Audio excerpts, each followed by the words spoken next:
To our launch here. We're so excited to be here at Microsoft. This is a beautiful venue, so thank you to them for making this available to us, and thank you to our sponsors and partners. It was a collective effort to get us to this moment, so we're thrilled to be here.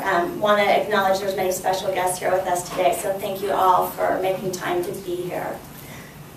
I guess I just wanted to share a little bit about the journey of this report. I, like many of my colleagues who participated in this report, were kind of brought to it from folks at United Way, staff from United Way that encouraged us to come together. And because of their great work and reputation, we were all eager to be a part of this. As soon as I walked in the room with 40 organizations, nonprofits, businesses, government entities, educators, I was just thrilled to be a part of the conversation, and it has been an honor to be the co-chair of this process.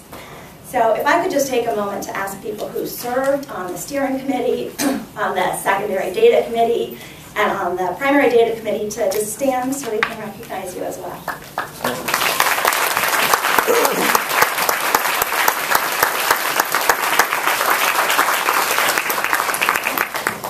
So I've been part of a lot of reports over the years, and I was a little hesitant to sign up for another. But many of us can't say no to Patrick Sarconi, so I find myself standing in front of you.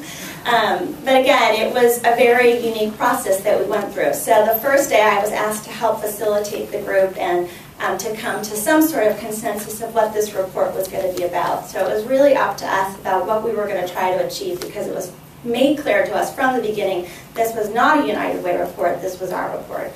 And I thought, well, this is a pretty tall order. I don't know if I've been set up for success here. But it quickly became apparent that we were going to be successful, because there was a real strong outcry from day one that this was going to be a process of trying to understand not only the challenges in the community, but our assets. And that was a theme that carried throughout the project. And so we set out to really engage new people, look for new voices, try to have a deeper understanding of what was happening. And United Way did a very brave thing, which first they gave control to a group of stakeholders and trusted us to come together and to come to some agreement. And then they encouraged us not just to look at one methodology in terms of how we were going to look at our data, but to look at a diversity of resources so that we could hear a diversity of views. So that some of it was responsive, some of it was solicited, and so the three data sets that we had to work with was an online survey, which we had over 3,100 people participate, and that's thanks to many of you in the audience. We got that out to a wide range of people throughout our community. We also talked to 1,200 people by phone, and those were random phone calls, and that was done in partnership with San Jose State, so thank you to San Jose State for that work. And then we did kitchen table conversations, which was really the vision of United Way staff, and they worked tirelessly. I will tell you, there were over 80 conversations.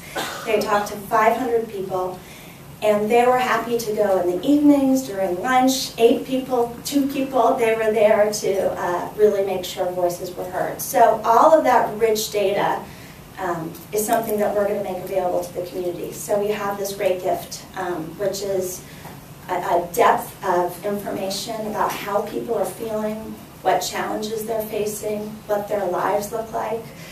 So today, Patrick is going to be sharing some key findings from the report, but we're going to be making that data set available to everyone. So I just think that's tremendous, and I'm proud to be a part of that. So I just want to say, you know, again, I think this was not a process about coming to consensus about a singular issue or a singular problem. This was about really peeling back the layers and trying to understand what people are going through, what their struggles are, and really trying to build an understanding of what we can do together to impact change. And so I think that we're in for some great messages from Patrick, and I will leave it there. So I'm going to hand it over to Patrick. Thank you.